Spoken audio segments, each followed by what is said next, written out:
बहुत दिन से आपकी वीडियो में बना रहा था, लेकिन आपसे मुलाकात नहीं हो पा रही थी। आज आप आए हमारे गोंडा की धरती पे, आपका स्वागत है सर। बहुत बहुत धन्यवाद, शुक्रिया। और सर, सवाल ये है कि एक संगठन है भीम आर्मी, जय भीम संगठन, उसके राष्ट्रीय अध्यक्ष मंजीत सिंह नौटियाल हैं।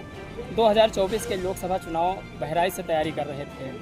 सर, क्या वजह थी कि बीएसपी उनको अपने साथ नहीं लेकर आई और ना ही उन्हें टिकट दिया? देखिए, वो तो वही बता सकते हैं या वही नहीं बता सकते हैं जी। और वो बता सकते हैं, क्योंकि मैं तो बीएसपी में बूथ सेक्टर से काम कर रहा हूँ। मुझे जरूरत नहीं पड़ी संगठन बनाने की, न बहन जी के जुड़ने की। जो आदमी बहुजन मिशन को लेकर चलता है उसको बहुजन समाज पार्टी से जुड़ के काम करना चाहिए। अलग मूवमेंट संगठन बनाने की जरूरत क्या है? जब मिशन एक ही है बहुजन समाज को बढ़ाना, बहुजन समाज पार्टी जुड़ के काम करना चाहिए। सर, दूसरा सवाल उसमें आया है कि आप प्रदेश अध्यक्ष जी से मुलाकात करिए, तब आप जयप्रकाश सिंह के बारे में ज़रूर पूछिए कि जयप्रकाश सिंह को बहुजन समाज पार्टी वापस क्यों नहीं ले रही है। बहुजन समाज पार्टी ने उनको राष्ट्रीय उपाध्यक्ष बनाया था, तभी उनकी पहचान बनी, नहीं तो उनको कोई नहीं जानता था। थोड़ा और अब वो बहुजन समाज पार्टी के नेता मान्य बहन जी का निर्णय है, क्योंकि राष्ट्रीय उपाध्यक्ष से वो निर्णय और उनकी बात को राष्ट्रीय अध्यक्ष जी ही बता सकती है। मैं तो बहुत छोटा काज करता हूँ प्रदेश का। आगे पूछिए सर। 27 में क्या संविधान बचाने के नाम पर फिर से सरकार बना ले जाएंगे कुछ लोग? संविधान बचाने की बात करने वालों का एक नाटक है। एक तरफ एनडीए गठबंधन ने कहा कि हम सरकार बदलेंगे, इंडिया ने कहा हम सरकार बचाएंगे। लेकिन बाबा साहब ने कहा था कि इस देश का संविधान हमने बहुत अच्छा बनाया है, लेकिन अगर इस देश के हुकूमत करने वाले लोग ईमानदारी से संविधान को लागू कर दें तो देश की उन्नति हो जाए। लेकिन आज तक इस देश का संविधान लागू नहीं हो पाया। अगर बाबा साहब के मन में ये शंका रही तो बाबा साहब के मन में ये भी बात रही होगी कि कहीं ऐसा न हो मेरे ना रहने के बाद इस संविधान को बदल न दिया जाए। इसलिए उस संविधान को बाबा साहब इतना मजबूत बना के गए हैं कि आसानी से तो बदला नहीं जा सकता, लेकिन उसके आर्टिकल को बदल करके किसी का फायदा किसी का नुकसान तो किया जा सकता है। जो काम कांग्रेस ने भी हमारे तमाम आर्टिकलों को बदल के नुकसान किया है और समाजवादी ने भी कई आर्टिकल को बदल के नुकसान किया है, आज भाजपा भी कई आर्टिकल को बदल के नुकसान कर रही है। जैसे हमारा आरक्षण प्राइवेट सेक्टर में है नहीं और भाजपा तमाम सरकारी विभागों को प्राइवेट करती जा रही है, इसका मतलब हमारा नुकसान कर रही है। अगर बहन जी ने बैकलॉग भर्ती भर रही थी तो संविधान के आर्टिकल के तहत, अगर बहन जी ठेकेदारी का आरक्षण दी थी तो संविधान के आर्टिकल के तहत, अगर बहन जी ने अधिकारियों को प्रमोशन किया था तो संविधान के आर्टिकल के तहत, उसी को बदल करके, उसी संविधान के आर्टिकल को बदल करके समाजवादी ने तमाम हमारी योजनाओं को छीनने का काम किया है। अभी सर, आज मैं ये कहना चाहता हूँ बहुजन समाज पार्टी के द्वारा कि अगर संविधान बदलने की कोई भी कोशिश किया तो बहुजन समाज पार्टी उस लड़ाई को बहुत से मजबूती से लड़ेगी और संविधान बदलने वालों को खुद नहीं बख्शेगी कि वो संविधान बदलने लायक बचे। सर, एक लास्ट का सवाल है, क्या बहुजन समाज पार्टी ब्राह्मणवाद पार्टी हो चुकी है? सर, मैं इसलिए बता रहा हूँ, आप सुनिए, आप थोड़ा नाराज मत होइए, क्योंकि जो आज के युवा हैं वो कह रहे हैं कि बीएसपी ने जब से सर्वजन सुखाय सर्वजन हिताय का नारा दे दिया, क्योंकि मानवर साहब ने नारा दिया था बहुजन हिताय बहुजन सुखाय। बहुत अच्छा क्वेश्चन किया, क्योंकि हमारे नौजवान भ्रमित हैं। जी, इसी सवाल ये सवाल जब वीडियो पढ़ते हैं तो लोग 50 सवाल ऐसे आते हैं। बिल्कुल बिल्कुल सर, थोड़ा। बहुजन समाज पार्टी जी कब बनी है? 1984 में। जी सर। अब थोड़ा और दूर से हम बताएं। जी। जैसे ब्राह्मण महासभा होगी जी, यादव महासभा होगी जी, पाल महासभा होगी जी, कुर्मी महासभा होगी जी, तो किसकी बात करेगी? जिस समाज का सामाजिक संगठन होगा जी सर, उसी की बात करेगी। बिल्कुल। जिस समाज की महासभा होगी उसी की बात करेगी। बिल्कुल। मानवर कांसीराम साहब ने पहले बहुजन समाज पार्टी नहीं बनाई। जी। मानवर कांसीराम साहब ने लगभग 72 से काम शुरू किया था। जी। मान्या बहन जी भी 72 से काम शुरू की थी। जी। एक रैली हो रही थी एक बार, जी। जाति तोड़ो समाज जोड़ो। जी सर। उस रैली में मान्या बहन जी ने बोला था, क्या बोला था आप सबको मालूम है। वहीं से मानवर कांसीराम साहब को अच्छा लगा, बहन जी को साथ दिए। 1978 में जी वाम सेब बना, गैर राजनीतिक संगठन। वाम सेब किन लोगों का बना था? SC, ST, OBC, माइनॉरिटी, मुस्लिम समाज। जी सर। एक सामाजिक संगठन बना, ना कि दल। जी सर। तो किसकी बात करेगा? जी SC, ST, OBC, मुस्लिम समाज की बात जी करेगा। सर। ठीक है। ये 3 साल काम चला, फिर 3 साल दलित शोषित संघर्ष समिति बनी। जी। ये भी किसका था?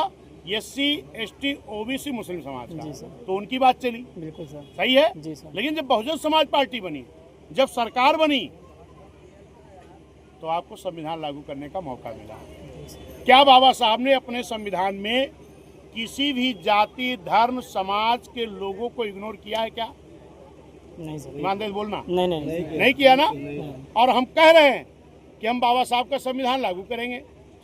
अगर किसी भी जाति, धर्म, समाज को हम इग्नोर करेंगे तो क्या बाबा साहब की बात को मान रहे हैं? नहीं मान रहे। ऐसी बात करने वाले लोग जो हमको कहते हैं मिशन से भटक गए हैं, वो खुद मिशन से भटक गए हैं, क्योंकि बाबा साहब के संविधान में किसी भी इस देश के जाति, धर्म, समाज के लोगों के लिए किसी का भी अनहित नहीं लिखा है, सबके हित के लिए लिखा गया है।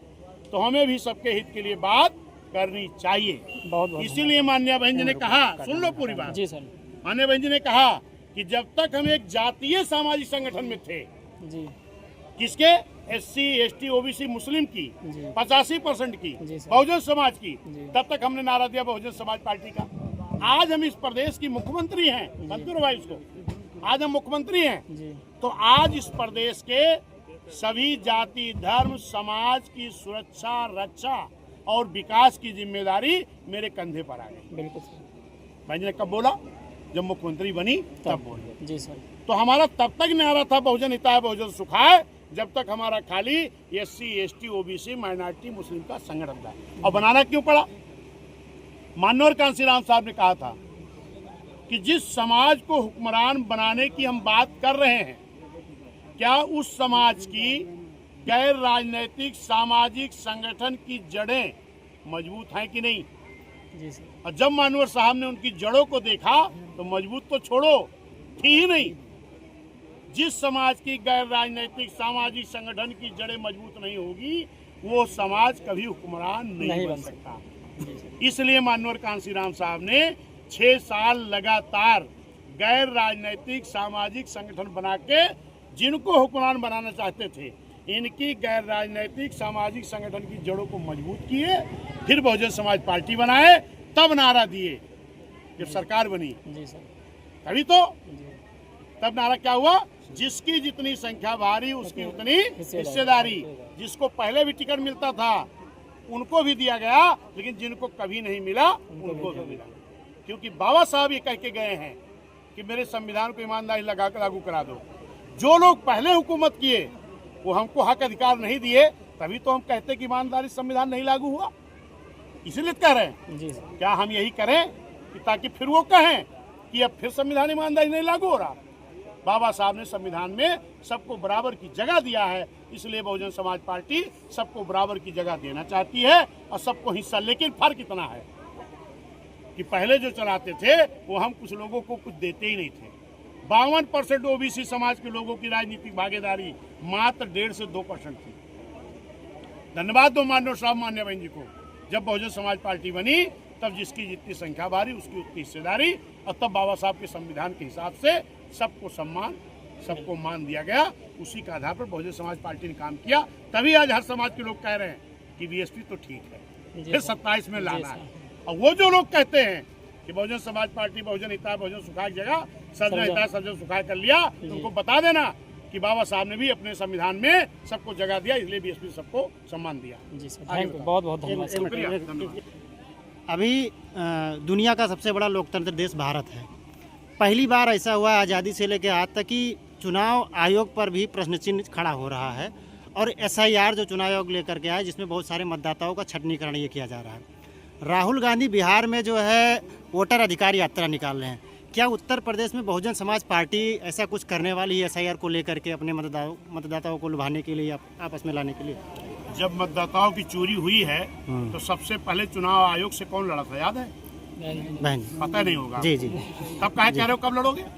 नहीं, अभी वर्तमान 2017 में जी जब बेईमानी हुई थी तो माननीय बहन जी ने पूरे जिला मुख्यालय पर आंदोलन किया था। हाँ, जी। तो यही कांग्रेसी समाजवादी लोग बगल खड़े होकर मजा ले रहे थे। जी, समझ रहे हो ना? जी। बहुजन समाज पार्टी बहुत पहले लड़ाई लड़ रही है, और माननीय बहन जी अपने तरीके से लड़ाई लड़ती है, किसी का नकल नहीं करती। बहुजन समाज पार्टी हर मोर्चे पर पूरी तरह लड़ेगी। अच्छा सर, क्या जिस तरह से भी SIR का मामला है, सारी राजनीतिक जो विपक्षी पार्टियां EVM को लेकर के लगातार सवाल उठाती रहीं, क्या ईवीएम का मुद्दा फिर आ सकता है आगे? अरे यार, मैं वही तो कह रहा हूँ, ईवीएम की लड़ाई तो 17 में लड़े थे हम, जी तब ये लोग कहाँ मेरे साथ थे। आज भी अभी 10 सीटों का चुनाव होना था, उपचुनाव का, जी जिसमें एक सीट का किसी कारण नहीं हुआ, 9 सीट का हुआ। जी 9 सीट पर ईवीएम की गड़बड़ी हुई, जी सरकारी तंत्र का दुरुपयोग किया। जी माननीय विजय ने तुरंत ट्रांसलेंस किया कि ईवीएम के द्वारा जब तक बेईमानी नहीं रोकी जाएगी, सरकार के तंत्र के द्वारा बेईमानी नहीं रोकी जाएगी, जी तब तक बहुजन समाज पार्टी उपचुनाव नहीं लड़ेगी। फिर उसके बाद एक चुनाव मिल्कीपुर हुआ, जी माननीय बेंच ने उस चुनाव का बहिष्कार किया। जी क्या समाजवादी ने साथ दिया? वो भी बहिष्कार किया। नहीं किसी दल ने बहिष्कार किया? नहीं। क्यों नहीं किया? जी अगर एक सीट का चुनाव हो रहा था, उससे कोई मुख्यमंत्री नहीं बनना था, कोई बिल्कुल। सरकार नहीं बननी थी। बिल्कुल। अगर उस पर सारे लोग बहन जी के साथ खड़े हो गए होते, सारे लोग कहते अगर चुनाव आयोग ईवीएम की बेईमानी, सरकार की बेईमानी को नहीं रोकेगा तो वे चुनाव नहीं लड़ेंगे। तो हम देखते ना कि चुनाव आयोग क्या करता है। कोई नहीं लड़ रहा तो क्या करेगा, लेकिन ये लोग सब लड़ाए, बहन जी के साथ नहीं खड़े हुए। तो आज बहन जी भी किसी की लीक पे नहीं चलेंगी, बहन जी हर लड़ाई को मजबूती से लड़ेगी, ये आपको विश्वास है। 27 का चुनाव बहन जी अपने दम पर अकेले लड़ेंगे। पूरी तैयारी से, जिस तरह 7 पर लड़े थे 2007 में जी जनता गठबंधन तैयार करके, जी, जी। उसी तरह फिर 27 में SC, ST, OBC, मुस्लिम समाज और न्याय पसंद ब्राह्मण क्षत्रिय वैश्य समाज का एक जनता का गठबंधन तैयार करके बहुजन समाज पार्टी मजबूती से लड़ेगी भी, जीतेगी भी और पुनः 27 में बहन जी को मुख्यमंत्री बनाएंगे। धन्यवाद।